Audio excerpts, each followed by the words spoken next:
Hello. Hello Priya, अगं कशी आहेस तू? मी मस्त, तू कसा आहेस? मी लय मस्त आहे. किती वर्षानंतर फोन केला. तूच बोलतोस ना. आज कशी आठवण आली माझी?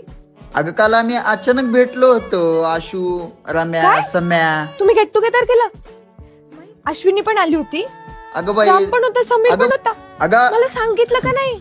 बाई आता तुझं लग्न झालंय, तुझा नवरा कसा आहे काय? अरे यार, लग्न झालंय म्हणजे माझ्या आयुष्यातला मैत्री नावाचा प्रकारच गायब झाला असं काही आहे का? अगं बाई लग्नानंतर थोडा अवघड विषय असतो ना नवऱ्या लोकांचा. वेडा आहेस का तू? माझा नवरा एवढा गरीब विचारांचा नाहीये की त्याला मैत्री आणि प्रेम मधला फरक नाही कळत. यार मी मिस केलं यार, मला भेटायचं होतं तुम्हाला. तुम्हाला माहितीये मी लग्न झाल्यापासून माझ्या नवऱ्याला सांगते माझे मित्र असे आहेत, माझ्या मैत्रिणी तशा आहेत, पण माझ्या मैत्रिणी आणि मित्र तर असे एक नंबरचे. अगं तू सांग. आणि तुला माहितीये का, एखाद्या नवऱ्याला जर संशय घ्यायचा असेल ना, तो रस्त्याने जाणाऱ्या मुलावरही संशय घेतो.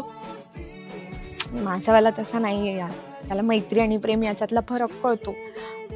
बरं जाऊ दे, आता नेक्स्ट टाइम जेव्हा भेटाल ना तेव्हा मला सांगा. मस्त आपण कॉलेज कट्ट्याला भेटू. कॉलेज कट्ट्यावर? यार कॉलेज कट्ट्यावरच जाऊया.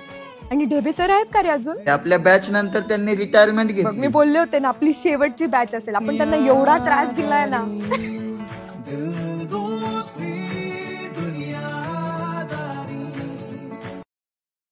Download ShareChat.